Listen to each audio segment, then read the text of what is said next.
Mission Station friends. How are you? Are y'all at home? I'm at home too. I'm not at the church right now. This is my daughter's bedroom. And because we're probably gonna have to stay home a little bit longer and we can't go to the church, I wanted to make sure I had a way that I could talk to you about the stories we've been learning. Hopefully you're reading the Bible with your parents or your grandparents or your big brother or big sister, because it's very important, parents and grandparents. This is such a great opportunity that we have to model to the kids something that is so important for their spiritual life. So here's what we're gonna do. Since we're gonna be home for a little bit longer, I'm gonna make a video like this every week until we're back together again, okay?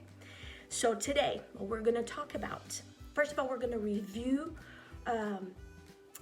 where we are in the Bible, okay? We talked about Moses, we talked about the Israelites, God's people, and how God rescued them from the mean Egyptian Pharaoh. We talked about them being in the wilderness and everything that happened there, all the miracles that God did. God provided water, God provided food, He provided the cloud, He provided the fire at night, and the whole time the Israelites were complaining, and sometimes they didn't trust God, even though of all the things, all the miracles that God had done, they still doubted Him.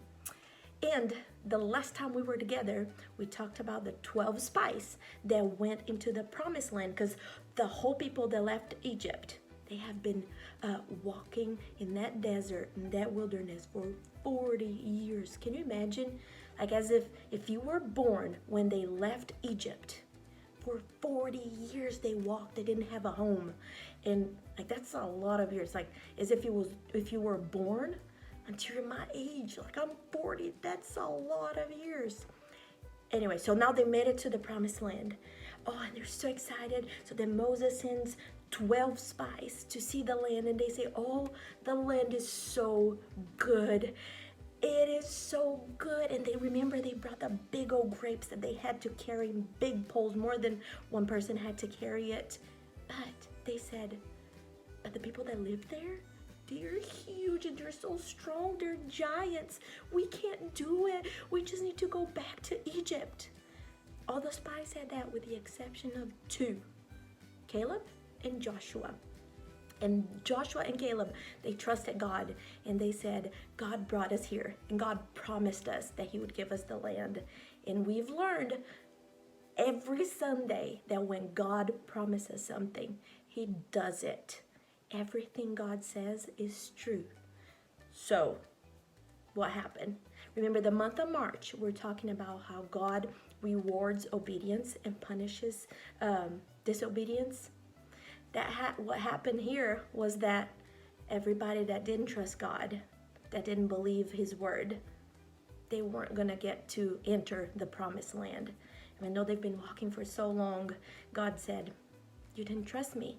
So there is a consequence. Like, sometimes if you disobey mom and dad, you get put in timeout. Sometimes we lose privileges like TV or video games or things like that. So the 12 spies and the rest of the Israelites, except the young ones, they weren't gonna see, not even Moses. Did you know that? Not even Moses is gonna get to enter the promised land, but Joshua and Caleb were going to. Okay, and that happens. So then a little bit more time passed. Moses was really old, so he died. So he didn't enter the promised land. And after Moses died, Joshua was appointed the leader of the Israelites. So this week you've read, the Jericho story. Did you read that story? Oh, that's one of my favorite stories. So God told him, hey, it's time, I'm going to give you the land. So Jericho was a city that was surrounded by, it was like big tall walls. You couldn't get in, you couldn't get out unless that's where you lived. So then what happened? God said, here's the plan. I'm going to give you Jericho. So God said for the Ark of the Covenant, for the priests to carry that, and they were going to walk for 7 days around that city. And on the last day, they were going to walk, and the priests were going to blow the it was a ram horn, like a big old trumpet, and then they were all gonna scream so loud. Man, if we were at church, I would make you scream. You can scream right now, like the Israelites, the priests around Jericho, and they screamed, and guess what? Guess what God did? He made the walls fall down. So with that scream, can you imagine a powerful, strong city protected by these huge walls? God's people walk around it, played the trumpet, and yelled, and the walls fell down. It's such a cool story. So they conquered that land, that awesome land that God said that they were gonna, that He was gonna give them. But after they did that, God gave them rules. Remember in the desert when God gave us the 10 Commandments? He gave us rules. He gave the Israelites rules. Did they obey them? Nope. Well, nobody can obey it. We know that you sin, I sin, the pastor sins, mommy and daddy sin. We all sin. That's why we need Jesus, right? Because He was the only one that didn't sin. But anyway, back to the story. Jericho. God gave it to them, and God said, here's what you do with the people from Jericho. Here's what you do with some of the things from Jericho. But there is a man, we're going to watch a video now, a man named Achan. Remember that name, Achan. Guess what? He did not obey. He sinned, and because of his sin, a lot of people suffered. You ready to watch the story? I'll be back to talk to you, okay? Hello, friends. It's me, Megan. And I'm Jessie. What's wrong, Jessie? My brother is mad at me. How come? I was playing Thunder Racers on our tablet, but I couldn't get to the next level. I was so mad, so you what, Jessie? I threw the tablet and I broke it. Oh, Jessie. So your brother is mad at you because now he can't play with the tablet since it's broken, right? Yeah. I'm so sorry, Jessie. That's hard. Sometimes other people are hurt by our wrong choices. Someone in our Bible story today made a wrong choice, and lots of people were hurt. Let me tell you about it.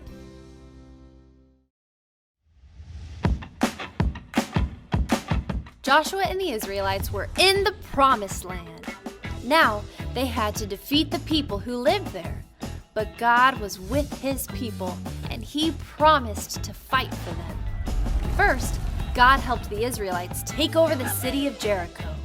He told them what to do when they attacked the city. He told them what to destroy and what to keep for the Lord. But the Israelites did not obey God completely.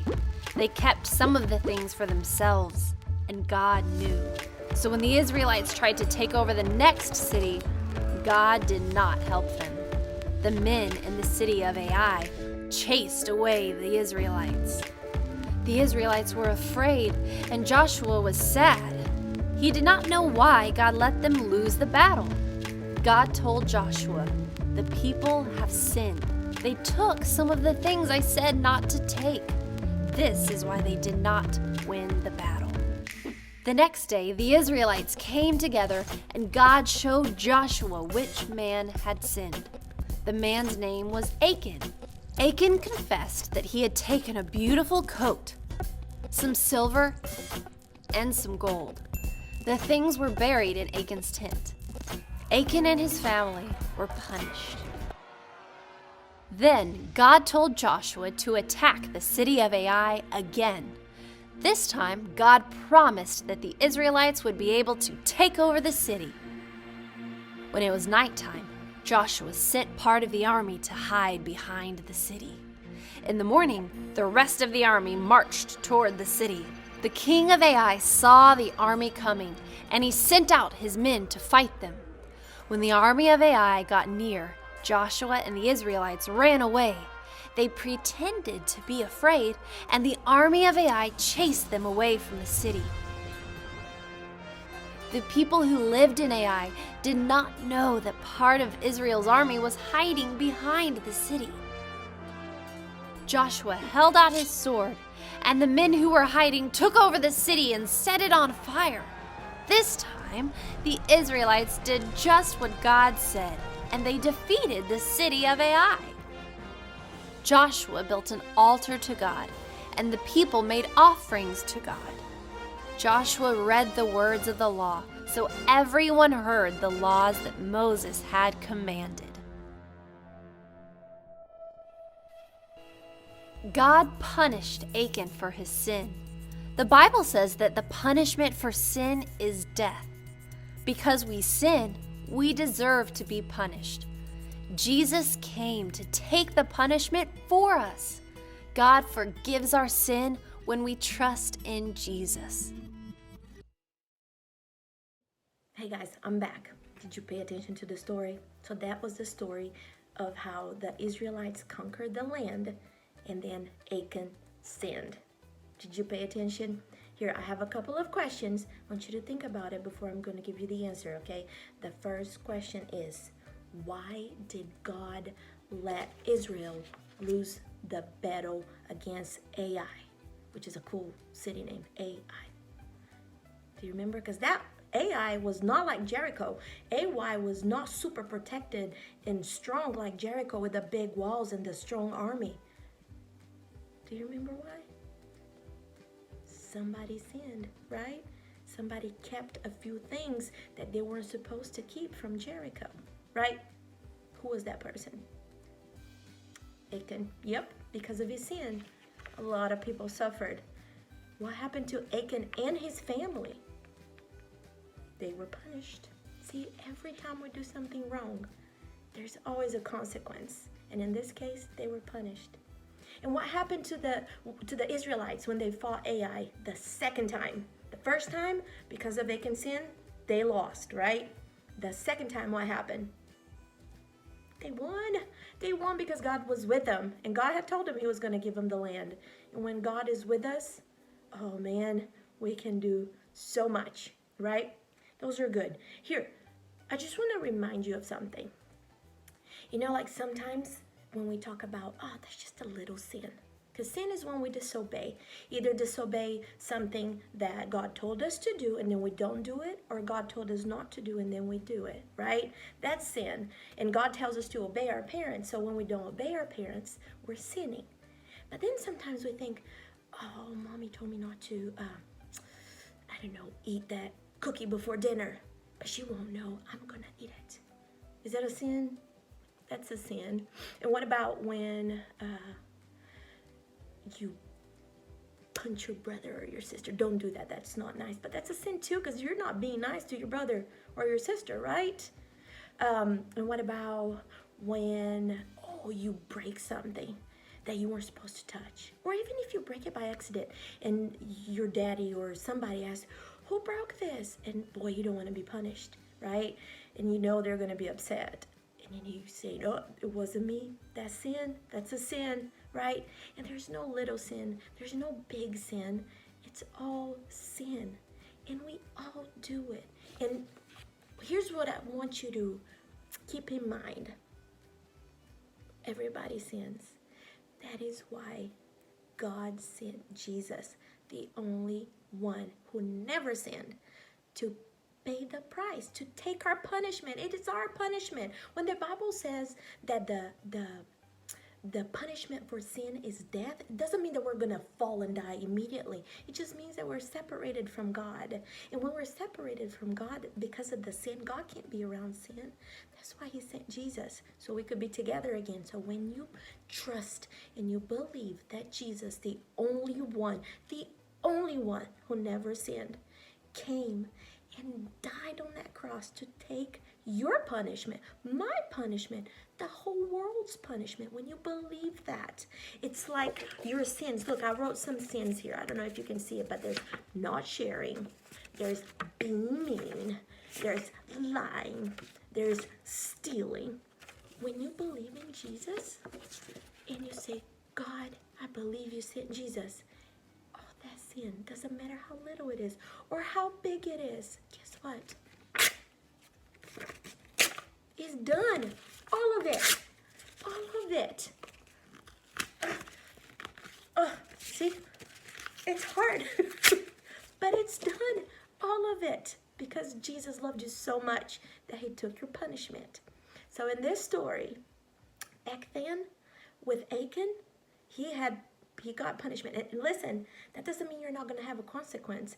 That doesn't mean that when you believe in Jesus and you sin, because you will, that doesn't mean there's not going to be a consequence, or that you're not going to have to go to timeout or other things.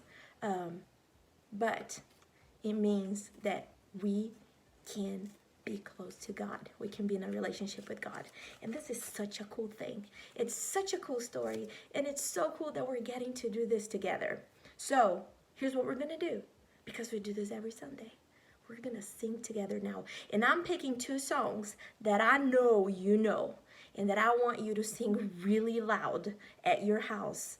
So your moms and your dads and everybody that's around you right now, or even your neighbor that you can't go play with because of everything that's going on, I want you to sing so loud that they can hear it, okay? We got My God Is So Big and Jesus Is My Superhero.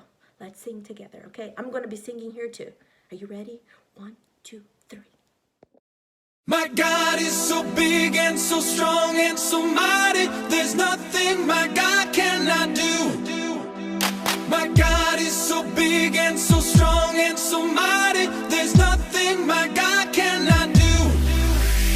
My God is so big and so strong and so mighty, there's nothing my God cannot do.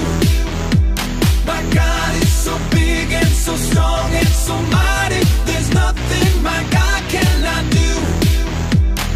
In the beginning, God made everything. God simply spoke and the world came to be. He sent a flood and made everything new. He parted the sea and let his people walk through. He helped a boy bring a giant right down. Joshua marched, the walls fell to the ground. These acts of power are worthy of praise. But if you want to question my God and his ways, I'll look you in the eye and say, my God is so big and so strong and so mighty, there's nothing my God cannot do. My God is so big and so strong and so mighty, there's nothing my God cannot do. Though we are sinners, he still gave us worth. God sent his son to live here on the earth. He healed the sick, he made blind men see. He let the lame walk and he set the world free. He died on a cross and he rose from the grave. He conquered sin, he is mighty to save. He went to heaven and he's coming back. God's word is true, but if it's attacked, I'll look you in the eye and say, my God is so big and so strong and so mighty, there's nothing my God cannot do. My God is so big and so strong and so mighty, there's nothing my God cannot do. God the Spirit, God the Father, God the Son. 1 plus 1 plus 1 equals 1. God the Spirit, God the Father, God the Son. 1 plus 1 plus 1 equals 1. My God is so big and so strong and so mighty, there's nothing my God cannot do. I'm not afraid because God is so big and so strong and so mighty, there's nothing my God cannot do. My God is so big and so strong and so mighty, there's nothing my God cannot do. My God is so big and so strong and so mighty, there's nothing my God cannot do. My God is so big and so strong and so mighty, there's nothing my God cannot do.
love those songs, and I know you like those too, because you always pick those two. That's why I wanted to choose it for today. So here's what I want you to remember. Every week until we meet again at the church, we're gonna be getting together here, and you're gonna get to see me here, and we're gonna talk about a story that we read the week before, okay? And if you have any questions about the story or any questions at all, you can ask a grown-up that's with you to write on the comments that should be on the bottom of this video, and I promise you that I'm going to read it and I'm going to respond it, okay? Or if you have any comments or anything that you read this week that you thought was super cool in the Bible, or if you want me to choose a different song for next week, tell me which songs you want to see the video here so you can sing at home, okay? And one more thing before I leave. Do you know how every month this year, because of the journey, we have a verse, a memory verse for the month, right? So for the month of March, we're almost done with March. We have a special one that's Deuteronomy 6:5. Can we say it together? Can you say it really loud over there? Because I'm pretty sure most of y'all, last time I saw you, you already had it down. You had it memorized. So we're going to say it twice, okay? Let's say it together. Say it with me. 1, 2, 3. Love the Lord your God with all your heart and with all your soul and with all your strength. Deuteronomy 6:5. Let's do it again. Love the Lord your God with all your heart and with all your soul and with all your strength. Deuteronomy 6:5. All right, guys, that's it. I will see you next week. Stay safe, stay healthy, and I love y'all.